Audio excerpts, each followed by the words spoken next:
And we're back for part 3 of my Ripke Studio guest musician feature. My good friend, Mr. Colin Murphy. We're going to ask a few more questions. You got a little more time? I do, Dano. Okay, so I asked you about your worst gig. Mm-hmm. But can you tell me about one of the best gigs you've ever had? Yeah, I think this is the one Andy said too, but what was that, 2007 up at Hiawatha? Um, uh, that was up in the Upper Peninsula, which is gorgeous to go to begin with. And we have this cool niche up there where, they have the main stage with all kind of the less energetic folk acts and things like that. And, all the folks will go there and they'll bring their kids. And while everyone's sitting over there watching the folk acts, all their kids are getting restless and crazy. And so then we play, what they called the teen tent, I think, at the time, which was this big sort of circus tent thing. And at nighttime, and the kids just lost their mind, man. All these teenagers all over the place. And then all the adults came over too. But we had several hundred people there, I think. We had we got a singer and a clarinet player and a tuba player from a klezmer band to come jam with us up on there. I think we had a couple other sit-ins. We had folks climbing up on the stage and stage diving. I think we ended up playing at least a half hour past our time period there. Yeah, that was. We kept talking about how we felt like we just rocked the Silver Dome after we left that stage there. That was pretty darn cool. Yeah, that was the probably the most I like. If I don't know what a rock star feels like, but that'd be the closest. And that was like the only time it was that crazy. That crazy. Like we've played, in front of more people than that before, but that was that was the most lively crowd I think I've ever been in front of. But that was pretty sweet. Yeah, I felt a little jealous of bands that like do that. That's all. Every show that's the crowd they get. Yeah. It was nice to experience it once, though, at least. Yeah. Well, you need the yin and the yang, right? If you have that every night, you don't appreciate it as much, or something, I guess. Or I don't know. Maybe that was the gig we got the pirate gig from. No, I think that was Dunegrass that we got that one from. Yeah, because that was in that area. That makes more sense. Yeah. Oh, this is what I was curious about. Can you describe, because you're an amazing fiddle player and you're okay violin player too, but an amazing fiddle. No, you're. Thanks, man. Can you describe some of the techniques that you use when you're playing? What are some of the fiddle techniques that you, if they have a name? Oh God, I don't know. As far as techniques, I mean, I think just over the years, you just spend a lot of time trying stuff, and you like some stuff and don't like other stuff, and that just kind of eventually accumulates into what your style ends up being eventually. I think, I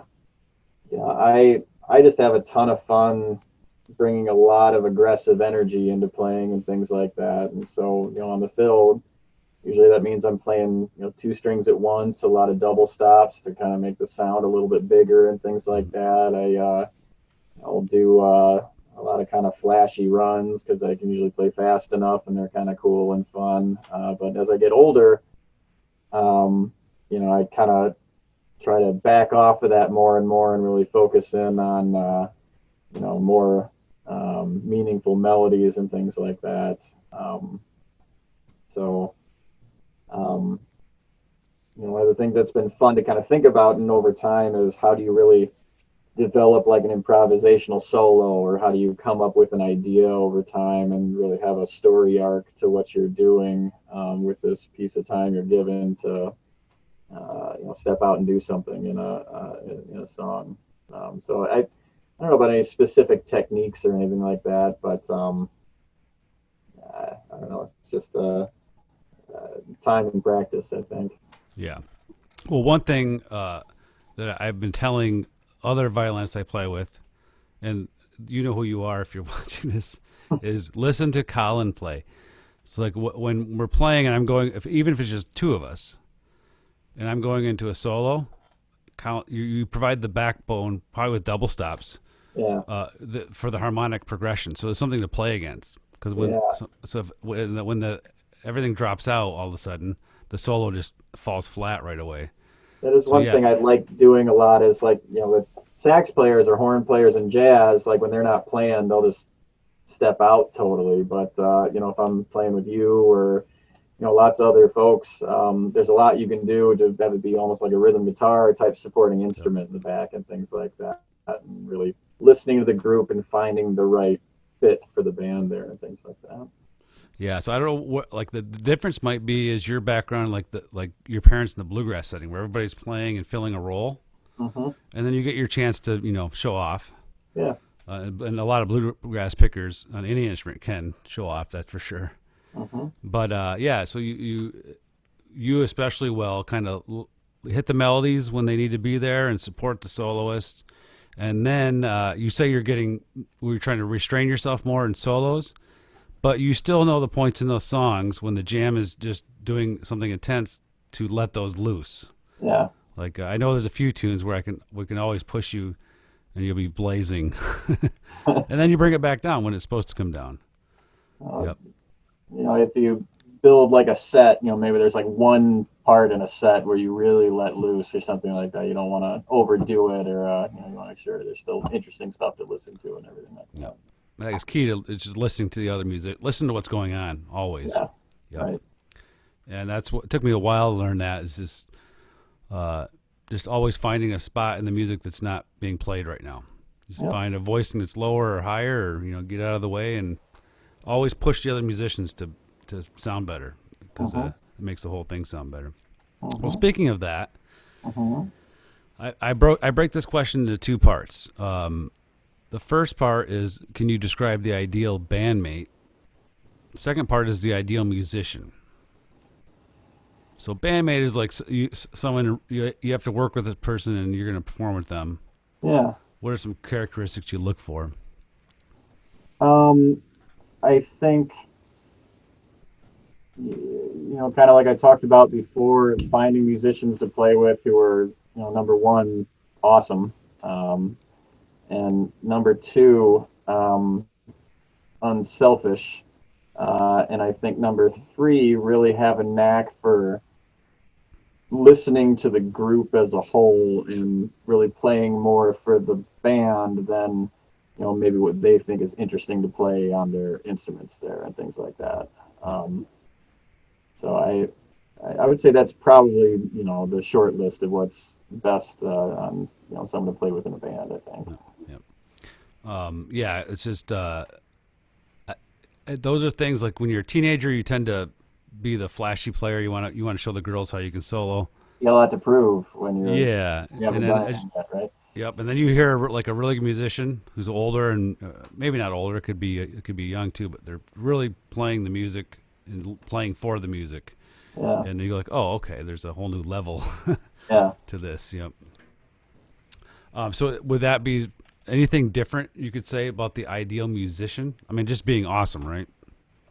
No, I don't know. I guess I don't know how one's necessarily different from the other unless you're playing as a soloist or something like that, I Right. guess. Yep. I would say, let's say maybe someone more independently minded than in a group minded. I would say someone who really has a knack for a balance between, skill and virtuosity and art and interesting things to listen to for the the audience and things like that. I guess I keep coming back to that, but I feel like I can't stress Yeah. that enough. Like you could really make some great music with little to no chops if you do it right, and Yep. if you can really marry that with a real unique skill set, that's a pretty special thing to find in a musician there. Yep. And we've had the experience, and I know the people you're playing with now, and we've always liked each other. Yeah. And even we played back 40 played what 2003 or so to 2012, about 10 years. I want to say we started maybe '04, '05 or Yeah. something like that, I think. But So yeah, 8, 9 years, something like that. yeah, a lot of gigs, and we had moments where we got a little testy with each other, but not really that often. Yeah, I feel like in our circle with back for you, and especially with the Annalise Company guys now, it's just we've really found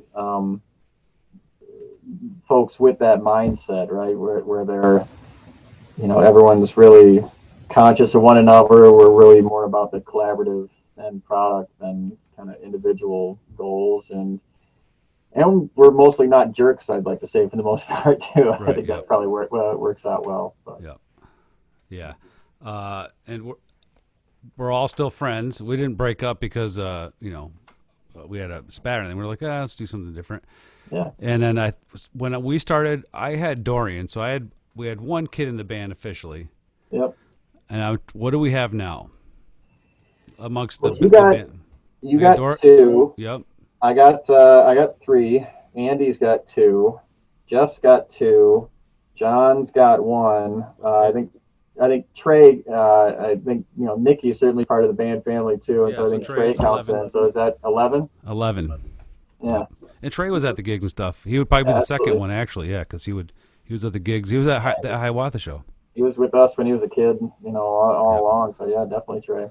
Yep, he's in his 20s now, right? Yep. And he's doing awesome photography stuff. Yep, he was that little kid backstage at the Hiawatha show. That's right. Yep.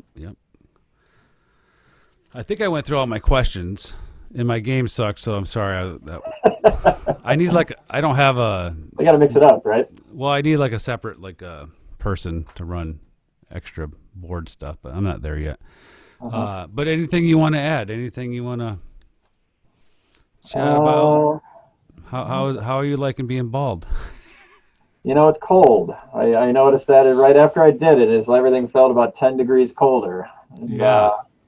I noticed you really got to watch out for sunburns even more than being a regular ginger. When you're unprotected up top. I got tagged pretty hard a couple times up there. Yep. Have you been bumping your head at all? No, I don't think so. One thing my dad and I've noticed is that because you don't have hairs up there. I haven't, so you don't get the sensitivity. You bump your head more. Yeah, I do this all the time now. Yeah. My daughter still tells me I look stupid all the time and wants me to grow my weird thinning hair thing out and everything like that. But yeah. Well, you could comb it over. I could. That's a good look. I'll look into that. Okay. But it's a sign of a distinguished gentleman. Oh, well, thank you, sir. Yes. Yeah. Well, all right. I think that's it. We're gonna check out one more awesome live performance. Not live, but it was live at the time, but a video performance featuring Mr. Colin Murphy. Enjoy, and definitely be sure to go to your computer on September 10th to the Parliament Room Facebook page, and you can check out Annalise Company live and streaming. What are you going to wear that night, Colin? I was thinking about going chili pepper style, just with the sock. I figured that would be good for that. All right. You heard it here, folks. One of my 2 gig shirts I own, probably, I think. I know them well. Yeah. I'll be out there with Dave Midland, Shane Rasmussen, Rasmussen. He gives me a hard time about that. Okay. And then Rich Rickman at Annalise Company. We've been kicking some ass with lately. So I'm really excited to bring that outfit to that stage. I think it's going to be pretty awesome. All right, cool. Yeah, it'll definitely be awesome. Well, have a good time. Thanks for joining me.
much.